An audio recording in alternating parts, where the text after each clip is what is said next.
yang berjudul Ronsen Kuburan Wali atau Dukun.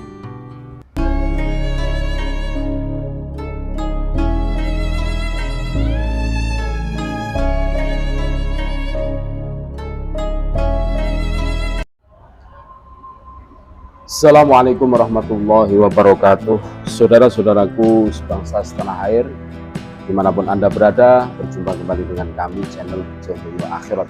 Sak bejo bejane wong kang lali isih luwih bejo wong kang eling lan waspada dan tetap dari harga mati.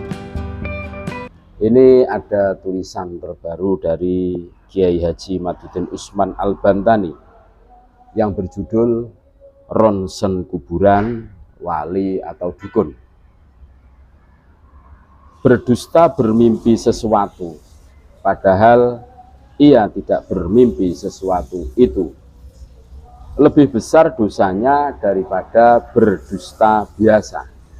Ingat, karena ketika ia berdusta tentang mimpi, maka ia berdusta kepada Allah Subhanahu wa Ta'ala, karena mimpi merupakan bagian dari nubuwah. Jelas kan?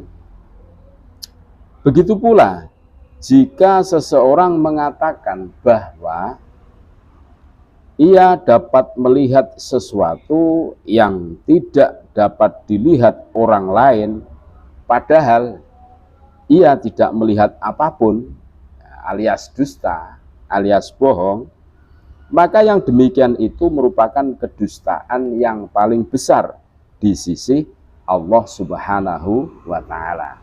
Jelas kan? Ada salah satu hadis an Ibni Umar radhiyallahu an qala, bukan hadis, hadis. Qala Nabi sallallahu alaihi wasallam afral fira ayyuriyar rajulu ainaihi malam taroya. Sesungguhnya kedustaan yang paling dusta adalah ia mengesankan bahwa kedua matanya melihat sesuatu yang sebenarnya tidak ia lihat. Hadis riwayat Imam Bukhari.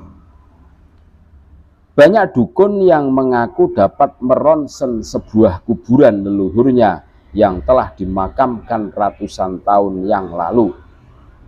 Sebenarnya ia tidak melihat apapun kecuali hanya dusta semata. Kedustaan itu dapat dibuktikan dengan misalnya ia salah dalam menebak alias dari leluhurnya, padahal alias itu silsilahnya tidak sama dengan silsilah leluhurnya.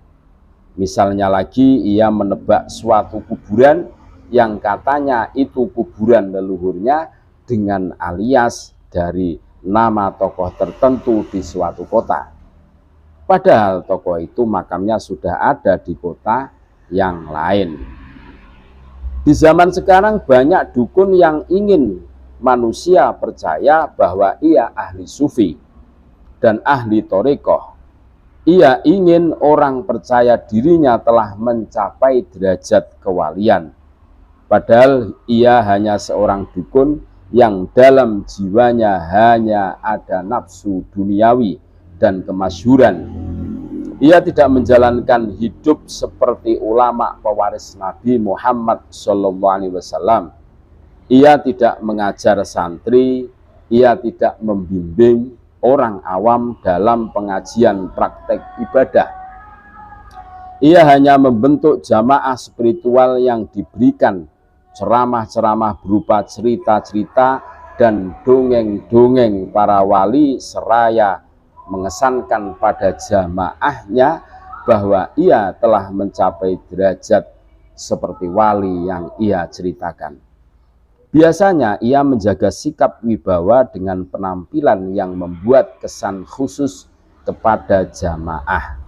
Tidak layaknya seperti para kiai yang bersikap apa adanya dan egaliter. Dengan itu semua kemudian jamaahnya menjelma menjadi pengikut yang loyal pada dirinya dengan doktrin-doktrin sebelah pihak. Para jamaah ini setiap waktu berharap ia mendapat keberkahan karena mengikutinya, walau tanpa ilmu apapun yang didapatkan yang membebaskannya dari kebodohan. Tidak hanya sampai di situ, ia menceritakan hal-hal gaib pada pengikut setianya tentang keramat-keramatnya agar ditulis dan disebarkan kepada jamaah.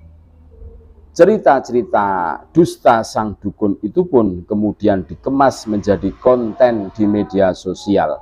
Akhirnya kisah-kisah itu bukan hanya dikonsumsi jamaahnya, tetapi juga masyarakat secara luas. Semakin hari jamaahnya semakin bodoh, semakin banyak, dan orang bodoh akan mengatakan bahwa ia seorang wali, adalah jamaahnya yang begitu banyak dalam setiap majelisnya. Padahal untuk yang demikian itu, sebuah grup musik pun dapat melakukannya. Apakah grup slang itu anggotanya adalah para wali kekasih Allah?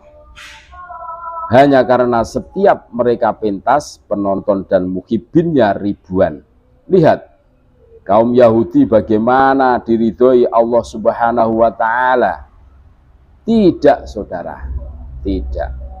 Itu hanya gula-gula dunia. Yang tahu wali itu hanya Allah Subhanahu wa Ta'ala.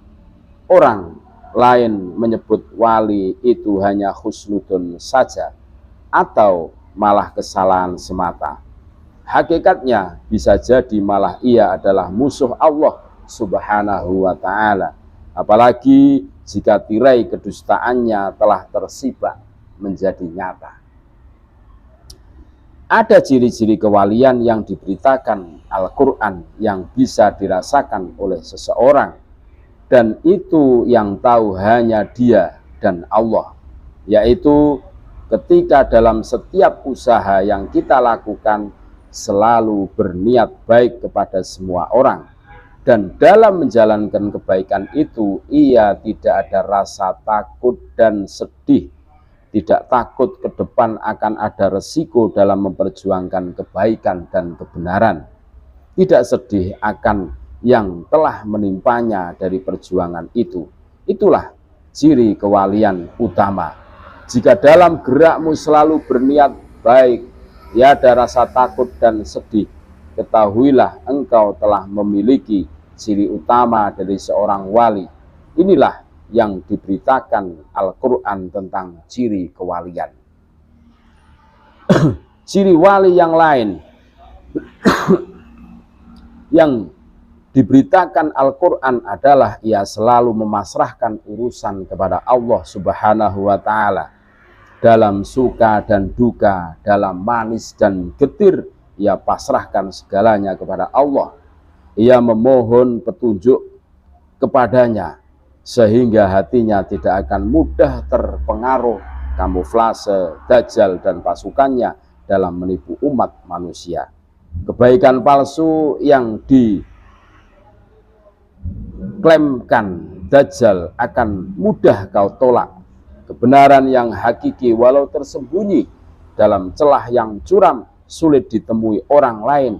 Ketika engkau mendapatinya, engkau akan langsung mengenali tanpa ragu bahwa itulah kebenaran hakiki.